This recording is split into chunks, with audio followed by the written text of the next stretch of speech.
अभी हमारे साथ हैं भाजपा पश्चिमी के मीडिया प्रभारी मुजफ्फरपुर अमित विक्रम जी।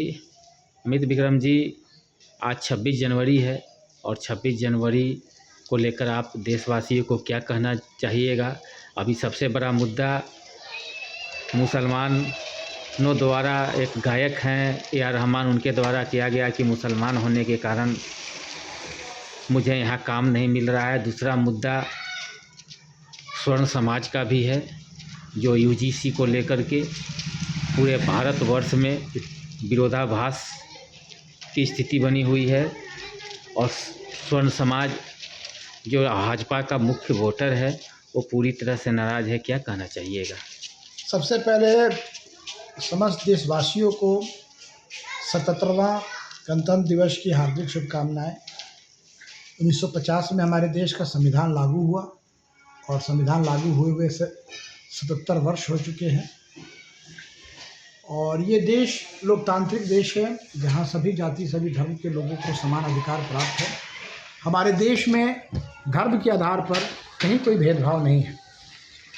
आपने कहा कि एक गायक हैं ए.आर. रहमान, उन्होंने आरोप लगाया है कि मुस्लिम होने के कारण उनको काम नहीं मिल रहा है, तो ये सरासर गलत बात है।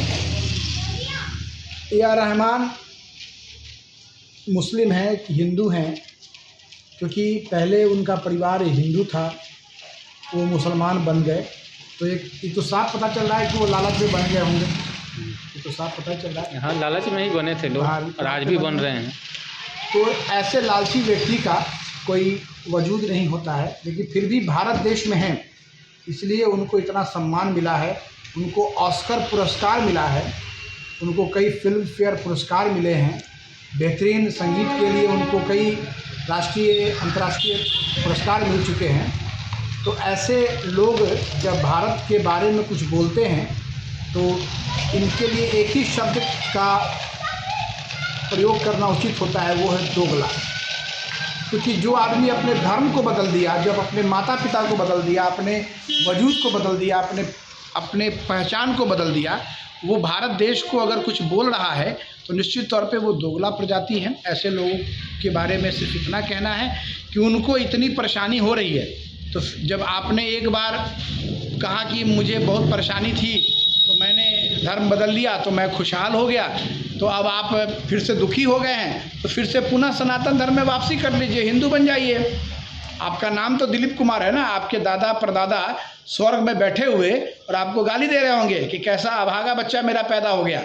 कि जो हम तो हिंदू थे, मुग़ल साम्राज्य में जब मुसलमानों का शासन था इस देश में, उस वक्त हमने धर्म परिवर्तन नहीं किया, लेकिन ये ऐसा नालायक बच्चा पैदा हुआ हमारे समाज में कि जो पैसे के लालच में धर्म बदल लिया। ये कहानी है ए.आर. रहमान की।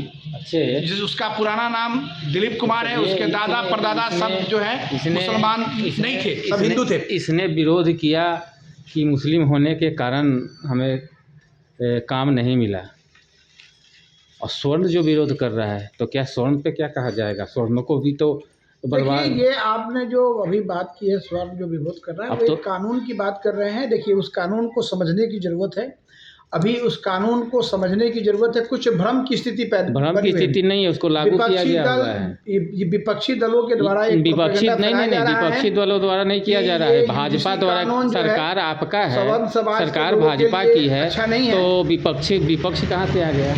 नहीं, मैं आपको बता रहा हूँ। नहीं, विपक्ष का मुद्दा हुआ कैसे? अभी सरकार आपका है, सरकार भाजपा का है, की बिल्कुल ज़रूरत नहीं है। आपको मैं बता दूं कि देश के यशस्वी प्रधानमंत्री नरेंद्र मोदी जी, वो देश के हर एक व्यक्ति का ध्यान रखते हैं। इसलिए स्वर्ण समाज के बच्चों को बर्बाद करने में लगे हुए हैं। अगर उस कानून में, यूजीसी कानून में, अगर स्वर्ण समाज के लोगों के लिए कोई अगर गलत बात है तो निश्चित तौर पे उस कानून में सुधार होगा। स्वर्ण समाज इस भारत देश के मूल हैं, उनकी जड़ें हैं इस देश में। उन्होंने इस देश को आज़ाद कराने के लिए बहुत त्याग, बहुत परिश्रम, बहुत मेहनत किया है। इसीलिए यूजीसी लगा करके इस देश से भगाने की कोशिश की जा रही है। जब मुग़ल आए थे, जब मुगल की बात नहीं, यूजीसी की बात बात बोलिए।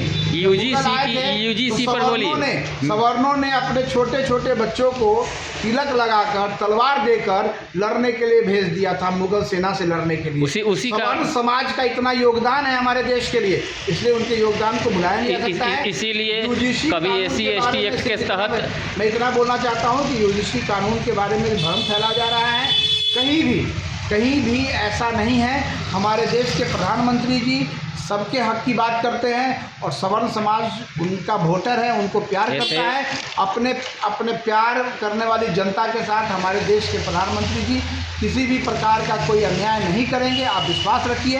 अमित विक्रम जी भाजपा के नेता हैं और निश्चित रूप से भाजपा के विरुद्ध ही नहीं बोलेंगे। और सही और सबसे बड़ी बात है कि सबसे ज़्यादा जाति का बढ़ावा देने का काम और सबसे ज़्यादा आज छात्राओं को, सवर्ण समाज के छात्राओं को वंचित करने का काम हिंदुस्तान के प्रधानमंत्री नरेंद्र मोदी कर रहे हैं। और निश्चित रूप से मैं सभी स्वर्ण समाज इसको देख रही है। आने वाले समय में स्वर्ण समाज भाजपा से दूरी बनाएगी। बाकी अमित विक्रम जी से बात करने के लिए बहुत बहुत धन्यवाद। आप बिल्कुल चिंता नहीं कीजिए, बिल्कुल सब अच्छा होगा।